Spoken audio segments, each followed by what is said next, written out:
ဝမ်းသာတဲ့သတင်းပြောဖို့ကျွန်တော်အခုရောက်ရှိလာတာဖြစ်ပါတယ်မင်္ဂလာပါပေါ်လာတို့ဝမ်းသာတဲ့သတင်းပြောဖို့ကျွန်တော်အခုရောက်ရှိလာတာဖြစ်ပါတယ် MDK မိုးကဖြန့်ချီရောင်းဝယ်ရင်းနဲ့ပြန်လည်ပြုပြင်ရပါဟုတ်ကဲ့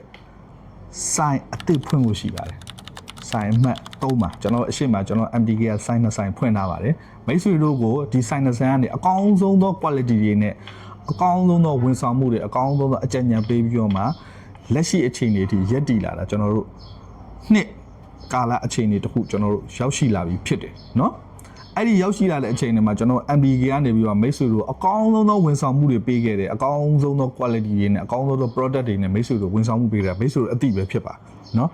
အဲ့ဒီဝန်ဆောင်မှုပေးနေတဲ့ဆိုင်တွေကဆိုင်အမှတ်1ကတော့ကျွန်တော်ဒငင်းကုန်းစည်းမျက်နှာစာတန်းမှာကျွန်တော်ရှိတယ်မိတ်ဆွေတို့အသိကြီးသားဖြစ်တယ်ကျွန်တော် KBN လမ်းမကြီးပေါ်ကနေဝင်လာလိုက်တယ်ဆိုလို့ရှိရင်အမှတ် A30 မှာကျွန်တော်တို့ဆိုင်အမှတ်1ကိုတွေ့ရမှာဖြစ်ပါတယ်ဆိုင်အမှတ်2ကတော့ကျွန်တော်ရွှေပြည်သာမြို့နယ်စက်မှုဒေသလမ်းပေါ်မှာရှိတယ်လမ်းမကြီးပေါ်မှာပါပဲ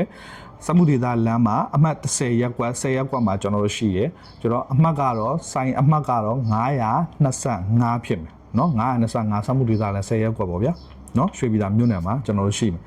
လက်ရှိဆိုင်မတ်တော့ဝမ်းသာတဲ့သတင်းမှာမိတ်ဆွေတို့ရဲ့ကျွန်တော်တို့အပေါ်ကိုအားပေးမှုကြောင့်ပါပဲဒီအချိန်တွေထိကျွန်တော် MDK ရက်တည်နိုင်တာအများကြီးကျွန်တော်တို့ကျေးဇူးတင်ပါတယ်မိတ်ဆွေတို့ကာကြီးသမားတွေကိုအများကြီးကျေးဇူးတင်ပါတယ်เนาะအဲ့ဆိုင်မတ်တော့ကဘယ်နေရာမှာဖွင့်မလဲ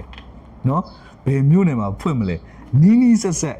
ဖြေနိုင်မဲ့လူတွေအကုန်လုံးကျွန်တော်တို့ comment မှာမှန်းခဲ့လို့ရပါတယ်အဖြေမှန်တဲ့လူတွေအကုန်လုံးကိုကျွန်တော်တို့အနေနဲ့ဘယ်သူမီသူတဦးတယောက်ချင်းစီကိုမဆိုတယောက်ဆိုလဲတယောက်နှစ်ယောက်ဆိုလဲနှစ်ယောက်3ယောက်ဆိုလဲ3ယောက်10ယောက်ဆိုလဲ10ယောက်ဗျာเนาะကျွန်တော် MDK ကနေပြီးတော့မှ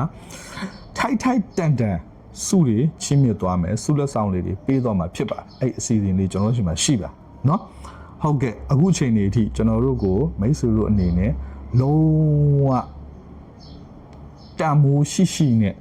ကျွန်တော်တို့အားပေးလာတယ်ကျွန်တော်တို့အပေါ်မှာဝင်းရံလာတယ်တယောက်ချင်းစီတိုင်းအကိုလုံးကိုကျွန်တော် MDK မိုးကဖြန့်ချီရောင်းဝယ်နေပြန်လည်ပြီးရကျေးဇူးတင်ပါเนาะကိုမမှန်ပေးသွားပါအောင်เนาะဆိုင်မတ်3เนาะဆိုင်မတ်3မကြခင်လာတော့မယ်